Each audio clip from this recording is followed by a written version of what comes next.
I'm sorry for the delay, but we're calling the meeting to order. And this is the Tuesday, June 2nd, 2020 meeting of the Finance, Budget, and Personnel Committee. The first item on the agenda to deal with is the identification of potential conflicts of interest. You've all got the agenda before you. Does anybody have any conflicts they wish to state? Thank you. If not, we'll move on. Citizen comments. Are there any citizens who would wish to make a comment? Do we have any on the line? King? Or no, nobody on the line. We don't have a call-in line tonight. If there's one, Tom will answer that. So if you give it about 20 seconds. Okay, Tom, we're up to citizen comments. Do you have any? He would pass through if there's one, but usually there isn't anyone calling. Okay, thank you. Next up is the consent agenda. On the consent agenda of the minutes of May 19, 2020 meeting, bills and payroll, April Treasury report, and the monthly position control report. What are your wishes? Moved by Spiros to approve, second by Hendler. Mr. Hendler. To all those in favor, say aye. Aye. Aye. Opposed? So carried. And the first action item on the agenda is the request to add an additional specialized equipment operator for streets and to promote from within to fill this position, presented by Chris Hawley. Chris, go ahead. Thank you, Chairperson Wagner. Before I dive into the memorandum here, I'd like to give you an update. We recently had our current operator in this position has resigned and has taken a new job with a contractor that mainly does municipal and state underground utilities. He couldn't pass up the opportunity to go back to work for the company he left 12 years ago to come work for the city. He will be receiving a 60% pay increase with additional compensations for union retirement plan, better health insurance, and a daily per diem to work on the road. We used to be the envy of all local contractors because Mr. Babcock, Mark Babcock's skills as an operator were just tremendous, and he'll be greatly missed. So I wanted to let you guys know that Mr. Babcock has now moved on. The workforce has changed a lot in the last 20 years, and it's getting harder each year to recruit employees to work for the street division. 20 years ago, we'd see over 100 to 200 applicants to come work for the city, while today it's difficult to receive 5 qualified applicants to fill a position. Since 2018, the street division has had 11 employees who have retired or moved on for various reasons. If you go back to 2017, that number increases to 15, which is half of our staff. A skilled, heavy equipment operator is imperative to the needs of the city. The street division is not asking for any additional FTE positions, but would like to compensate those that are already using and performing the skill set used for this position. I humbly request for your consideration tonight and understand the situation that we are all currently under, but I would not be doing my due diligence tonight for the staff and the crew by delaying this request. The pandemic has changed the world as we know it, but it hasn't changed the workload here at the street division. Respectfully and humbly submitted. So with that, in your packet tonight is the memorandum. I'm not going to read it word for word because you guys all had a chance to look at it, but I just want to touch on a few highlights here. In the past pay plan, when we adopted the new pay plan, there was 4 classifications at the street division. It was, when we went through the pay plan, we condensed it down to basically 2, an operator 2 position, an operator 1 position. And then at that time, there was a need not only by staff, but the consultant who did our study said, you need to have a separation between an operator 2 position and a specialized equipment operator. The specialized equipment operator position was created with the adoption of the current pay plan, and 1 individual was placed into the pay grade. At the time of the equipment operator 2 position, at the time of the adoption, or this study, we had 2 pieces of specialized equipment. When both pieces are operated at the same time, typically an equipment operator 2 will operate the second piece of equipment with no additional pay. This was a typical seasonal assignment versus year-round, and we've been viewed as training opportunity for the EO2 to further develop his skills.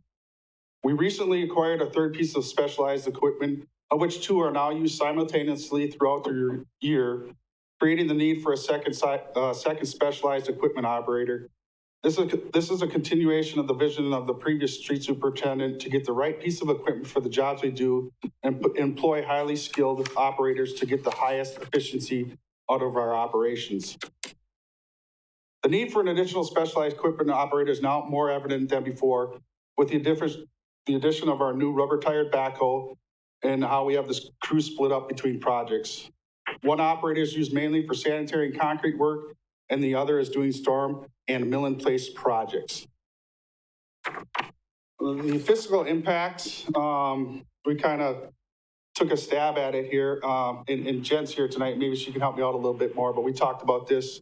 The fiscal impact would be dependent on the individual selected for promotion, but this potentially could be in the range of $2,600 to $3,200 annual increase.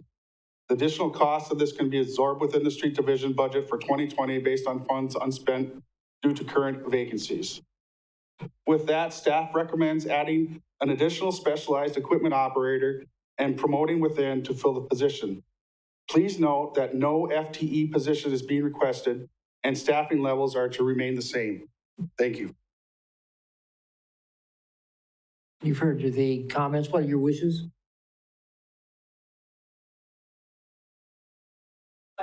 Sure. Sorry. So, just to sum this up really quick in my own mind, you want to promote somebody within, Correct. and then you will not fill their position that you're promoting them from with another person. Yes, we would promote within, and we have 2 vacancies right now. And then we would hire out the 2 vacancies that we have right now. So no, we were not adding an additional position.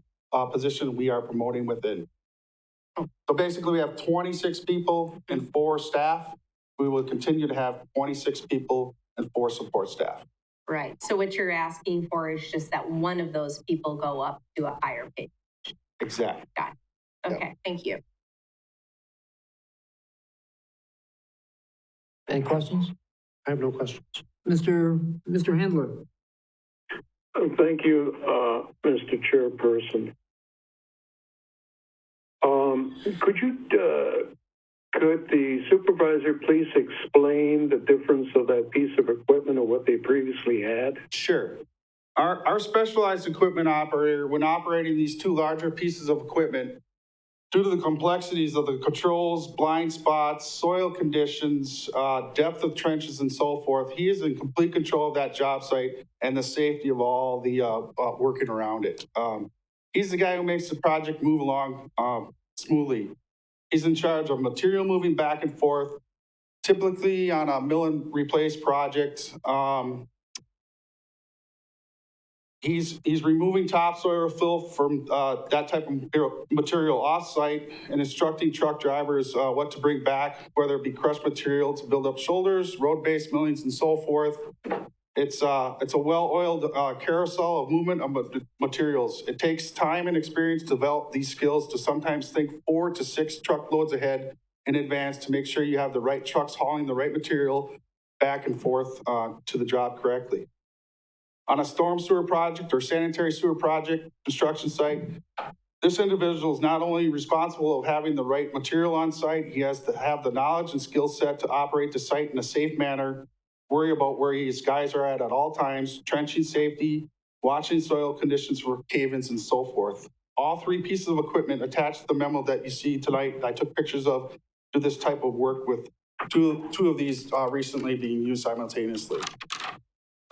EO2 position are usually the operators who are running our end loaders, skid steers, mini excavators, smaller rubber-tired backhoes. Of course, all the operators have to operate in a safe manner, and it's required of them. But these are not the level of complexity compared to the other pieces of equipment. Very minimal trenching and excavating are being done with this type of equipment. For example, a mini excavator is usually used on a mill and replace project for laying drain tile 1 foot below the ditch grade. Smaller rubber-tired backhoes are used for compacting trenches and hammering concrete, and are also used for minor catch basin and curb repairs. All EO1 positions are working their way up to operating this type of equipment. Cross-training is necessary. and it's, gives the guys a chance for future advancement. So I hope I answered your question, Pete. Mr. Handler, do you have a follow-up?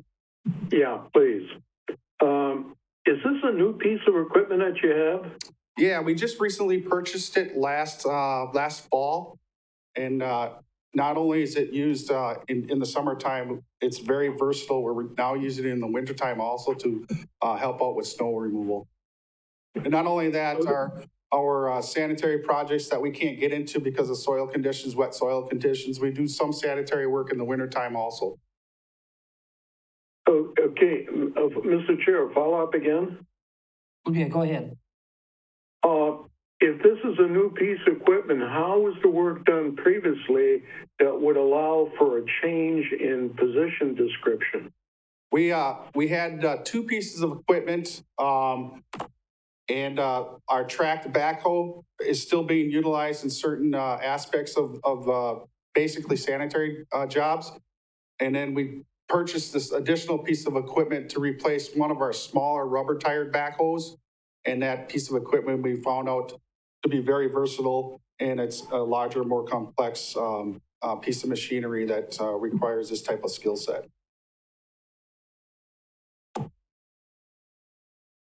Yeah, Mr. Connect, without objection.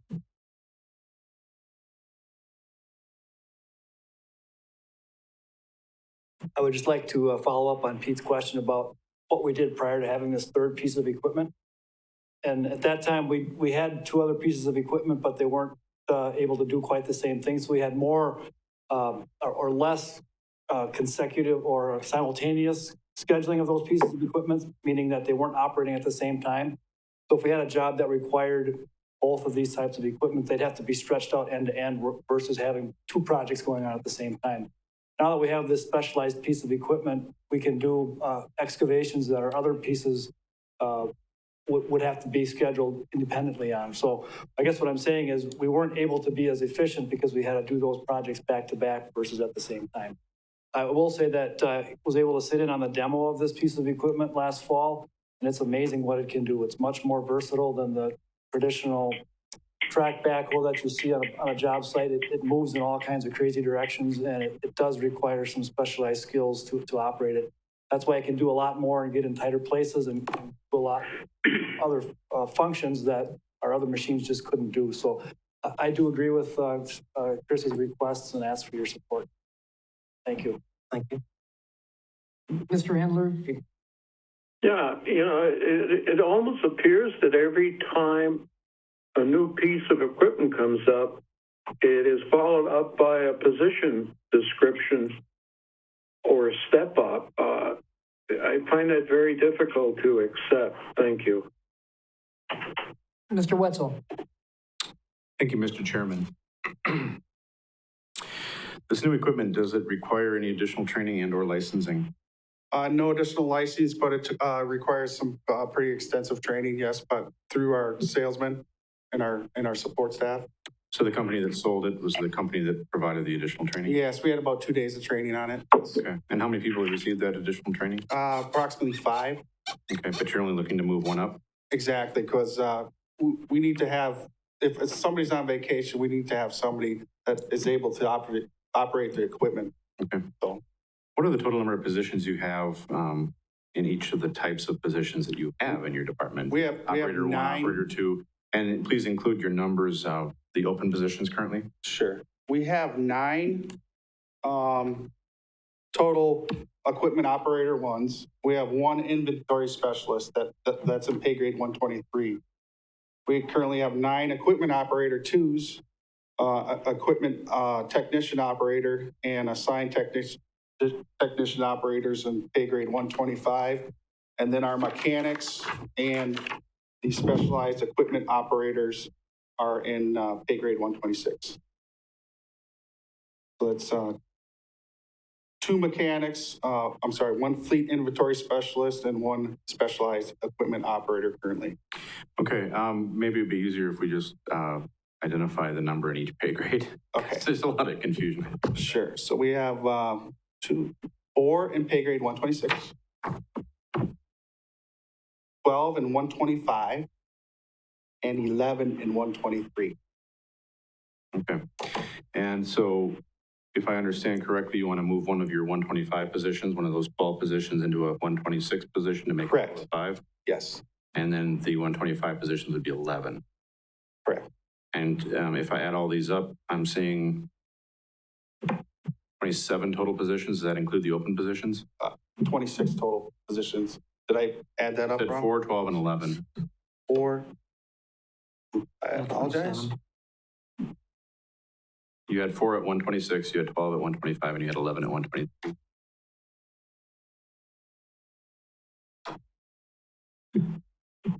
So I got, Not trying to trip you. I know, Just 10 trying to- and 123. Oh, 10 and 123. Yes, Okay, yes, there you go. that's the extra one. There you go. All right.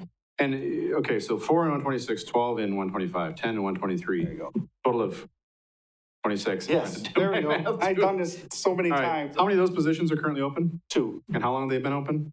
One of them's been open since the first of the year, when Phil got promoted to acting assistant street superintendent. We did not fill that position at that time because we didn't know how that position was going to get filled. Okay. And then currently, Mark has just stepped away in the last couple days, so So very fresh. very fresh, yes. Okay. All right. And so if I understand correctly, again, you're taking one of the 12, shuffling it up to be 5 and 11 and 10 instead of 4, 12, and 10.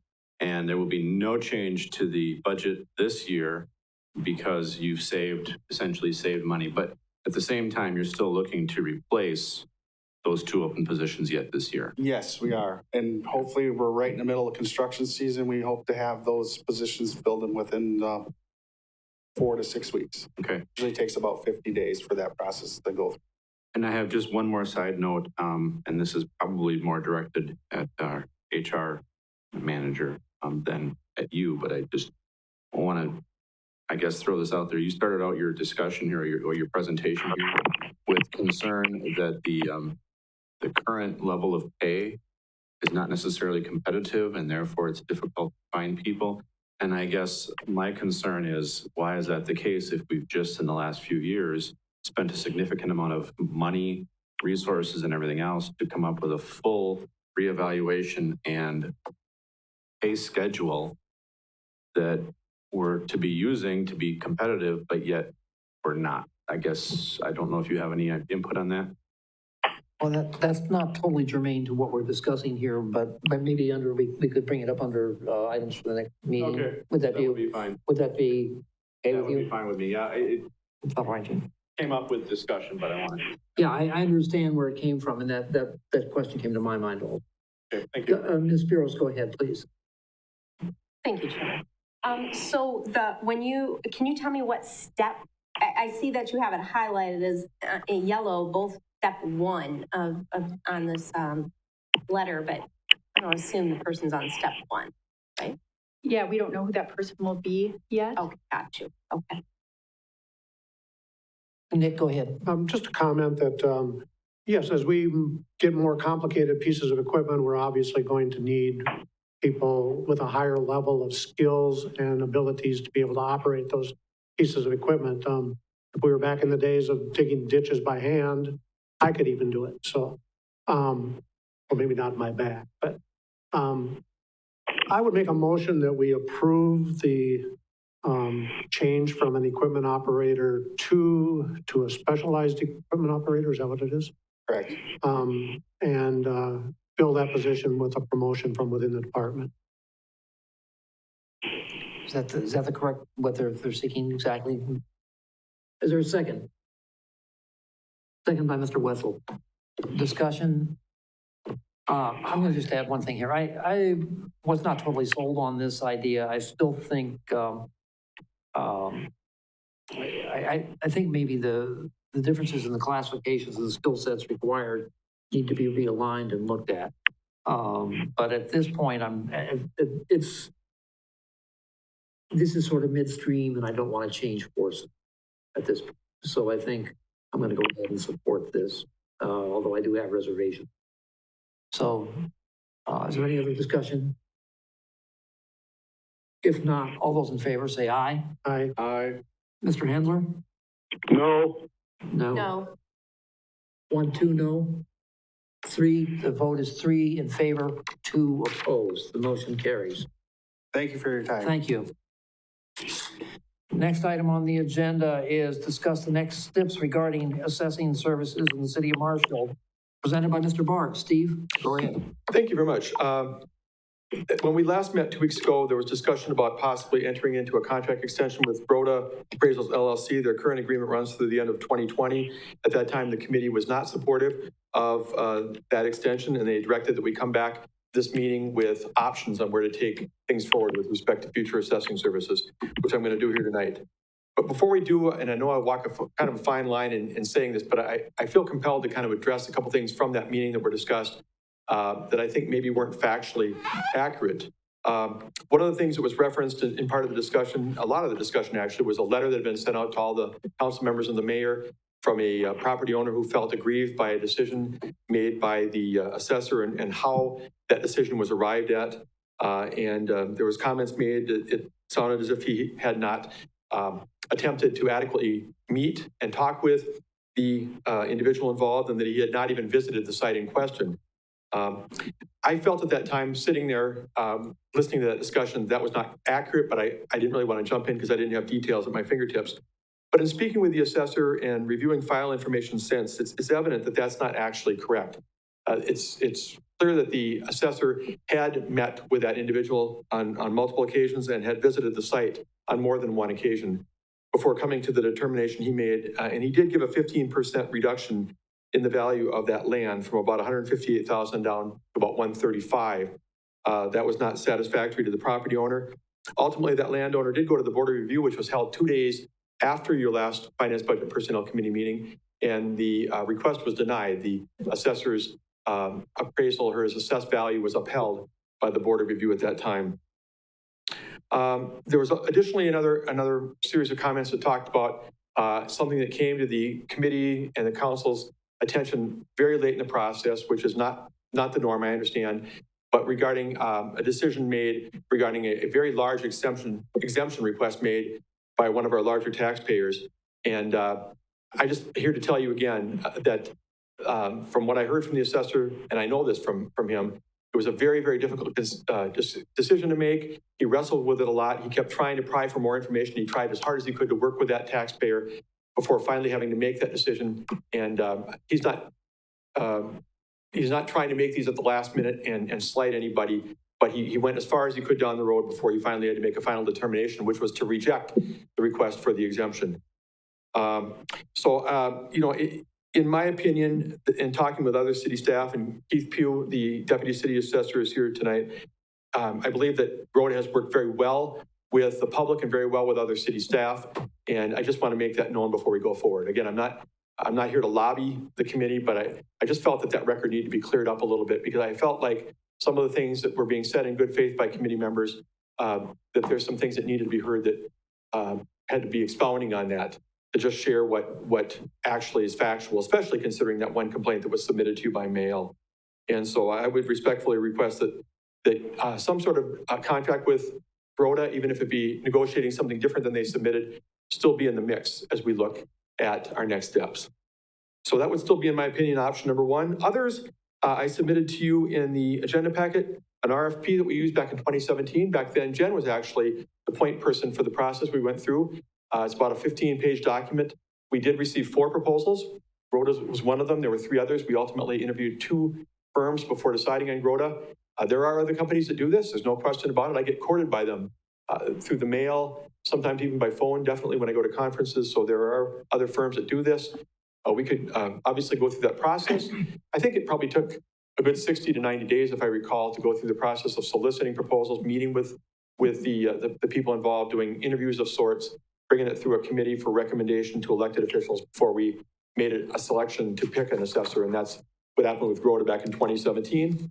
The other option obviously available, those of you who've been on the council for a while know that we used to have a staff assessor, Joan Spencer, who actually worked for the city for, I think, nearly 4 decades, did a great job. She left in 2017. At that time, we looked at the option of trying to replace her with another staff position, but we felt it was better to look at contract at that time for a variety of reasons.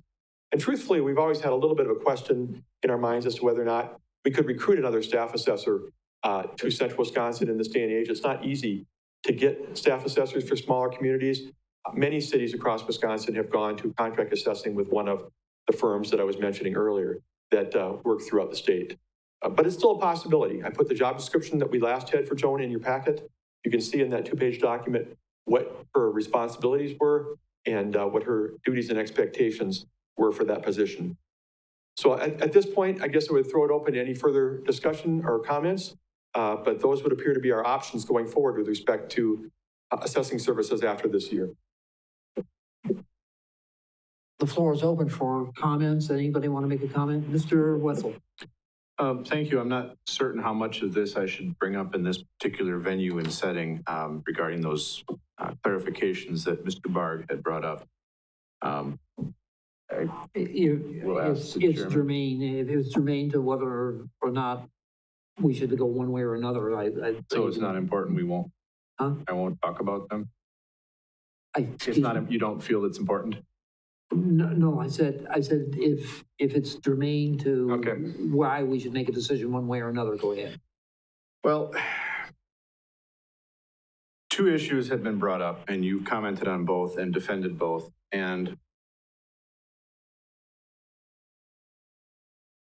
on the first issue with the letter that everybody received, I talked specifically in person to a council member who he himself had contacted the contracted assessor and asked the contracted assessor, have you walked the property? Have you been there? And the assessor said, no, I based it on maps that I saw. So the fact that the assessor told a council member at that time that he had not, but then maybe later made contact and attempted to figure some things out, that concerns me, because this assessor, either he's lying to the council member saying I did not walk the property or I did not see the property, I based it on maps, but then is coming around and saying, oh, but I was there and I made contact and we looked. There's some concern there. Additionally, the other issue, it is my understanding that there was a meeting here to discuss the situation and the assessor came in with one opinion and during the meeting changed opinions. And that's my other concern.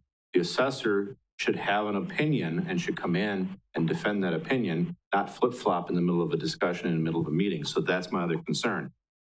To go with that, the other concern I have that kind of feeds to both is that it seems as though the assessor was hired by us to do our work, bent over backwards for one client, asking and asking and asking for additional paperwork, and did very little to help another client.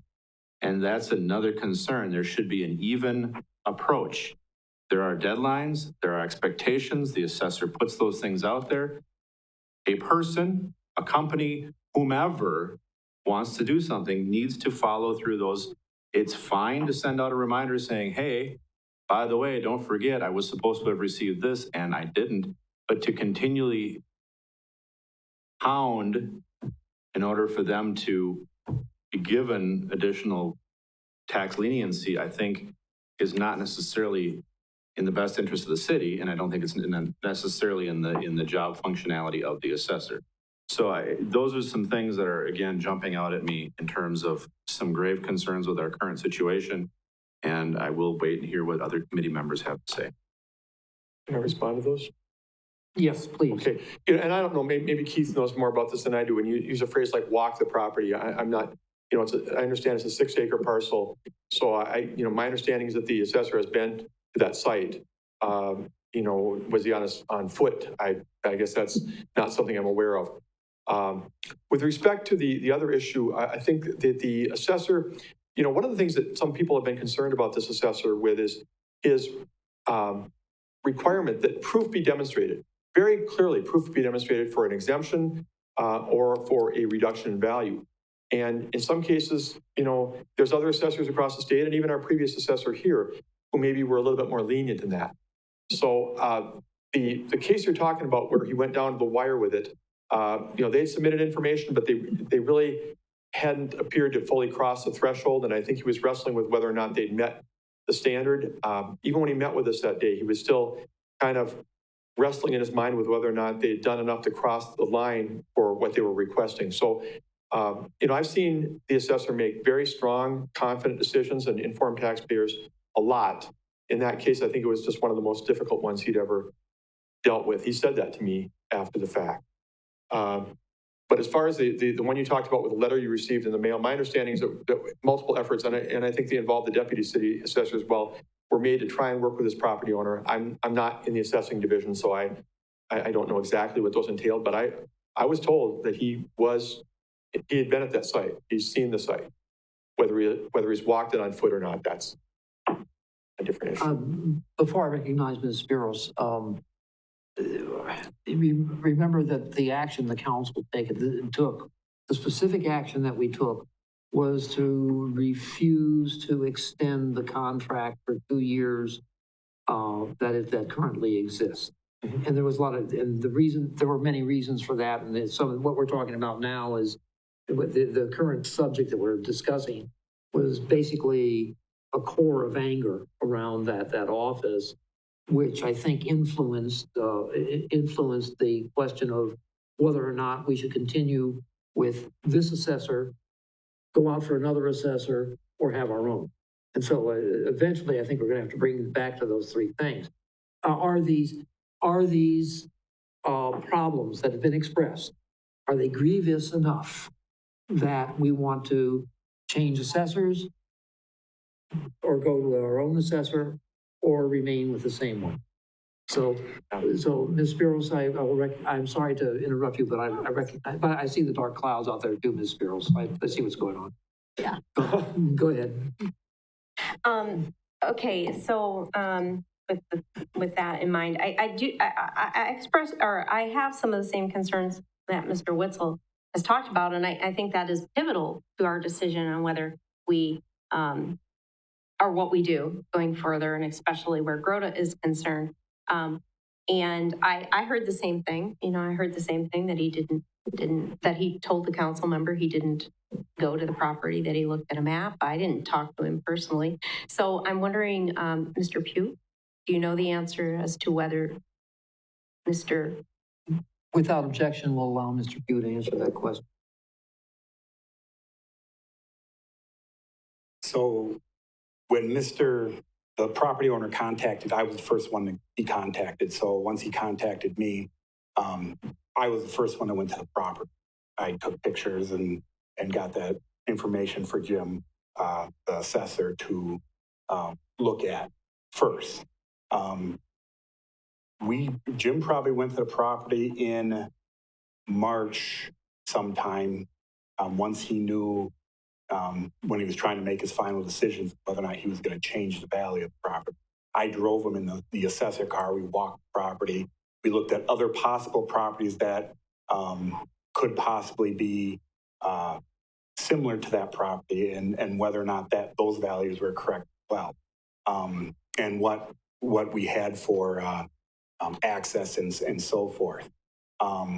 I drive by that property regularly just because it's on Lincoln Avenue and I drive there often. So it's not just Jim who's going to go to that property. I also have that ability with my certification. So, Becky, if it's all right, I'd like to ask Ms. Pugh a question also. Sir, what level of certification are you at right now? Assessor 2. Assessor 2. Oh, that's good. Okay. Go ahead, Mr. Wetzel. Thank you. You said that you were there, you took pictures, you provided them to the contracted assessor, and then in March, the two of you were there in person. Correct. Do you have a time frame of when the property owner had first requested a change to their taxes? It seemed to me from the information that we received that this was an ongoing thing for a year. It's been probably 2 years. The property was sorely undervalued. It was classified as agricultural. There was no crops on it. So shortly after that, it was taken out. And then the property was valued. I'm not sure exactly what the value was, but it went up. The property owner came in. He did not come to board review last year. And then this year he came in again, and our process starts, pretty much after January 1st. Open book occurs, so we have to follow state statutes there. So open book occurs. He came in for open book, and he actually came in prior to open book. That's how we started to look at it. Open book was March 25th, I believe. So we really started to look at the property closer then.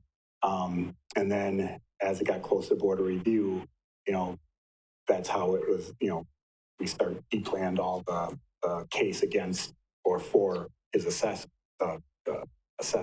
So, And it seems like there was a fairly drastic change from agricultural, which would be taxed very, very low rate, if I understand, moving to a residential buildable, which would be then at a much higher. There's nothing in between. It's just right. If it's an ag use value, it gets taxed as, and the thing with ag value, it has to have crops. There has to be something showing that it's being farmed, and it has to be with a farmer, with the state or the county listed as part of their field work.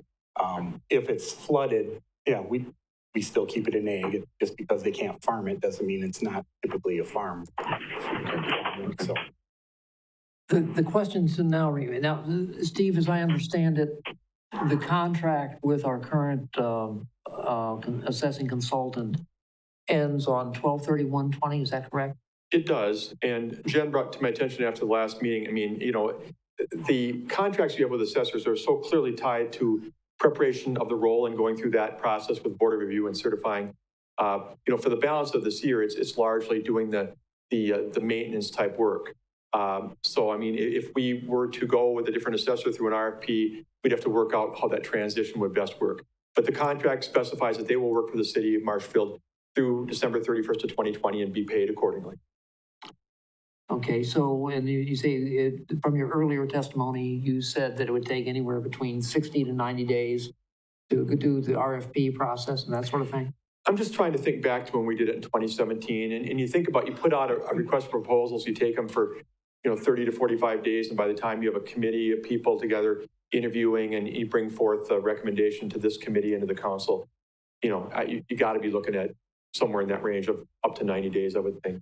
I'm sorry, Mr. Rauman, I could hardly see him out of my peripheral vision there, so I'm sorry I overlooked you, but please go ahead. No problem. I just kind of wanted to weigh in here too with my opinion, because I work with the assessor quite a bit. At the last meeting, I was kind of in the same boat as Steve. I hadn't seen the letter that had come from the individual, so I kind of kept my mouth shut to see how that panned out, to find out, it got denied at board of review.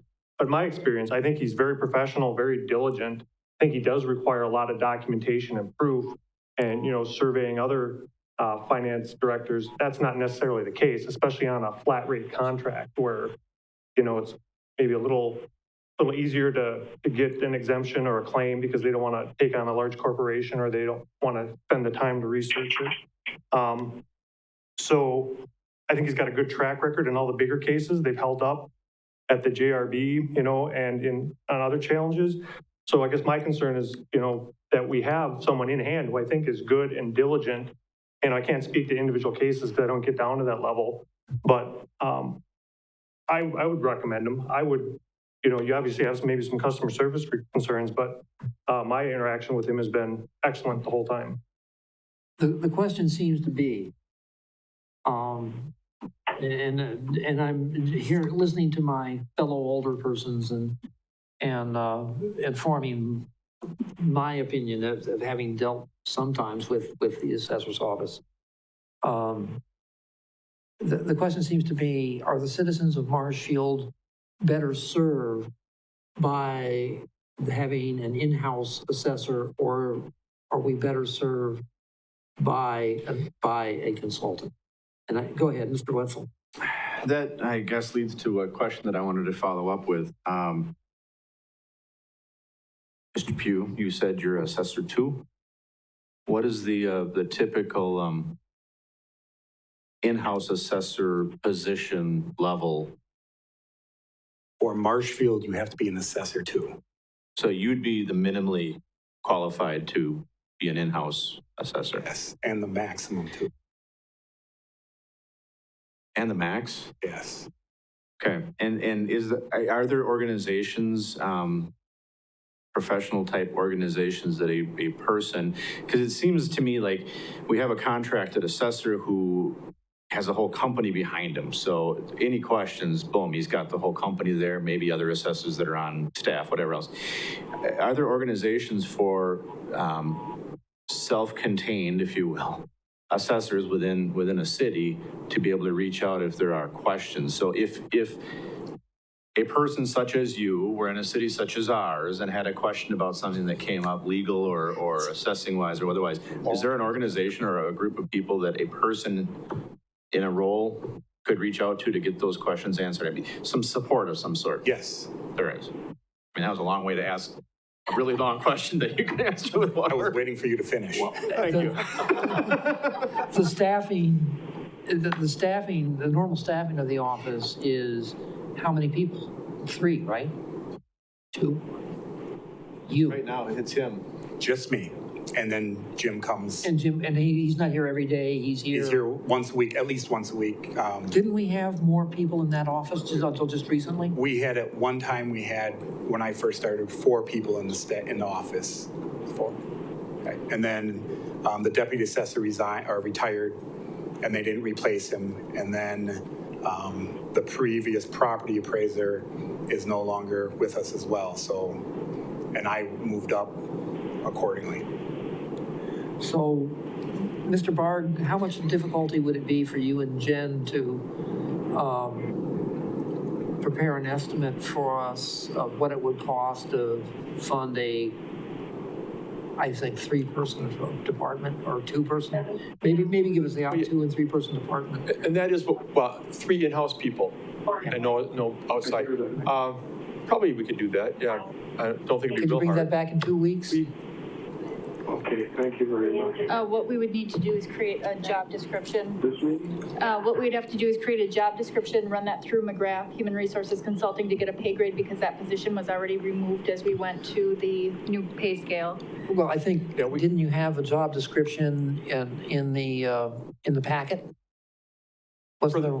It was For the city former- assessor, yeah. Yes. It is true that if you go back a couple of years before Rhoda, what we did have was a 3-person staff. Joan Spencer was the city assessor, Belinda was the appraiser, and Keith was, I forget your title at that point, but it was a 3-person department. Things have changed now. Keith has now been elevated to deputy city assessor. We don't have the appraiser position anymore. So the world has changed a little bit, but it was, 3 years ago, it was a 3-person on-site staff department. But I think what Jen is saying is we'd have to take another look at that, and I don't think we just take the 2017 numbers and necessarily plop them into 2020. And again, that's true. I mean, you could look at the pay grade it was, and you could look at our existing pay grade, and that would be, I don't think we're looking for it down to the last penny, but I think, the very close ballpark figure would be good. We could provide an estimate. Okay. And we have had the thought before about whether we'd someday move back to that model. I mean, Well, and without again, saying, yeah, go ahead. I think the whole council needs to debate the idea of how we're better served. I mean, we spent a lot of time tonight talking about the alleged and believed sins of the assessing department as it stands now. But is that the siren? Mm-hmm. Oh, good. I was wanting to go through a tornado, anyway, but the point is that we want to, we need to figure out how we're best going to be served, what it would cost, and what's best for the citizens of Marshfield, and not just 1 or 2 of the citizens, aggrieved citizens. Ms. Spiros, go ahead, please. Yeah, I just want to echo those sentiments that Ed just expressed, or the chair just expressed. I would also like to know that, what would it be for us to bring that department back in-house, and to be able to see a total budget for that before we make any decisions this evening. That's where I stand anyway with that. It would certainly be more expensive to have an on-site staff of 3 people than to have a contractor and 1 on-site staff person. But, if you're looking at level of service and other things, it would make for a good comparison.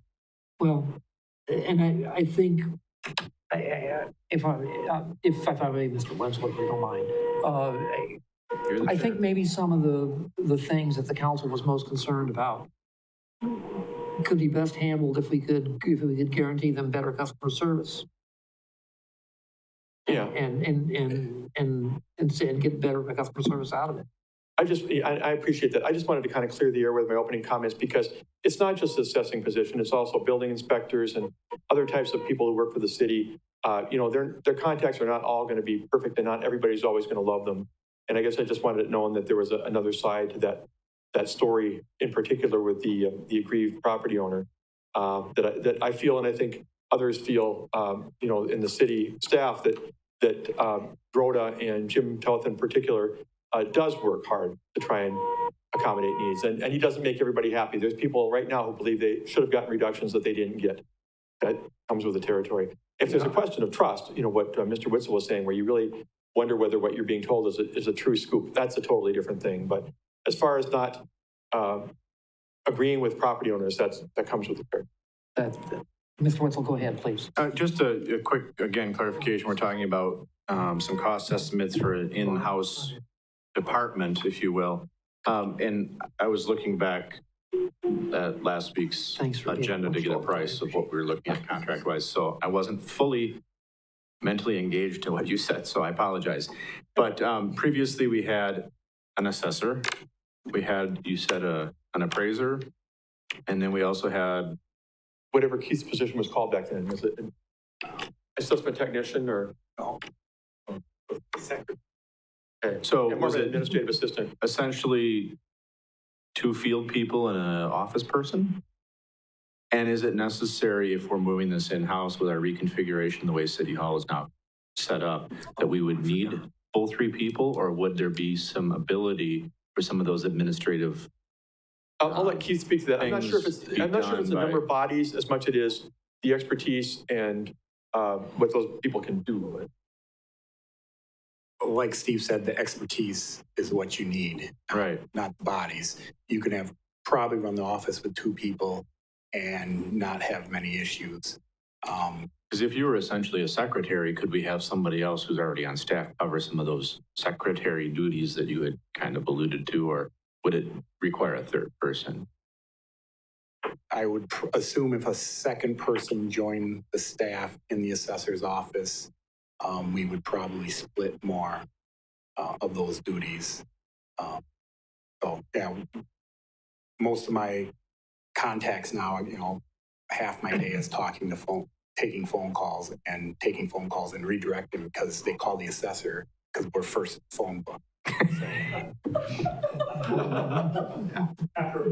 I think appraisers should be listed because they'd be on the first. Too bad we don't start with a Z and Mr. Allen, go ahead. Sure. I just wanted to clarify, rather than just the budget numbers, are you asking us to put together kind of a pros and cons, plus minus with the budget information and a recommendation that, at this point, we think it's feasible to bring in-house, or we looked at it and, we really recommend that you RFP or something else. So I'm just kind of clarifying, you just want the numbers, you want our opinion and assessment with From that? my vantage point, I just want the numbers, but I don't know with the rest of the numbers. Mr. Handler, numbers? Yes. Okay. Glad you're still with us. No words, just numbers. Okay. Got it. Nick, okay. Just the numbers.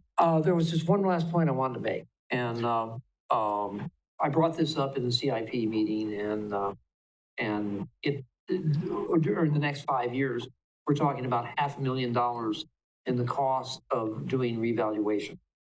And I asked Steve at that time whether it was going to happen all at once or it was phased in. Would an in-house, in your opinion, would an in-house not be able to do the whole revaluation, or we're still going to have to contract that out? Well, I'm not sure how long you've been. You don't here, have to Keith, say a but- word, I can hear it from here. I'm not sure how long you've been with the city, Keith. I should know that. I apologize. But Joan Spencer used to do it very differently.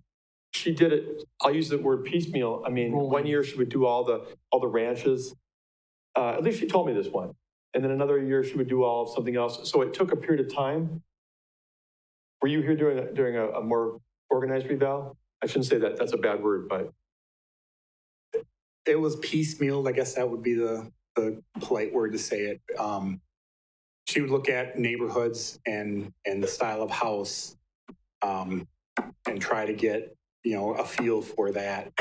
But it's still very difficult when our, percentages are getting so far off. Eventually, the state will step in and we'll have no choice but to do a reval. So the sooner this can be fixed, the better off we're going to be. Because if it continues to go in the direction that it's going, with, based off of sales and the value of the houses, that we have them assessed at, it's going to be taken out of the hands of you guys and us. So We're at, but we're we're a little ways away from that, but away, it's, away from the 90%. yeah, we're starting to move away from 90%. Okay. All right, so we want to, I don't even know if we need a motion. We just, by consensus, we asked the staff to assist us with this and provide us with the numbers that we, and we'll bring them back to our next meeting. We'll kick it around then. So aside from that, Steve, thank you for your input. Keith, you've been extremely valuable. Thank you for being here. Anybody else have anything to say on that before we? Okay. And so the next item up is suggested items for the next agenda. What have we got? Anything? Nope. Nope. Everybody's quiet. Quiet. Okay. And with that, the chair will entertain a motion to adjourn by Ms. Spiro, second by Mr. Peschel. All those in favor say aye. Aye. Opposed? We stand adjourned.